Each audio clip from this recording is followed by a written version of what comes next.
Hi. Yeah, let's do it. Rosemary oil.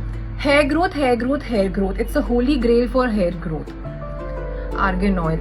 Argan oil, lightweight, non-greasy. It's perfect for this monsoon season. It controls the frizz in the hair and it's very good for skin application too. It's very good for dry skin. Moringa oil. Moringa oil is a very underrated oil. Not many know that we all get our hair chemically treated, like your hair coloring and hair straightening, smoothing, and this oil is very good to for nourishment and conditioning for hair. It retains the scalp health and very good for chemically treated hair.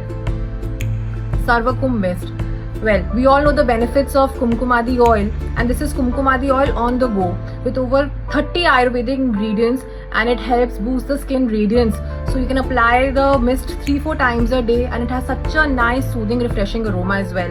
So it's a must-have, and we all love it.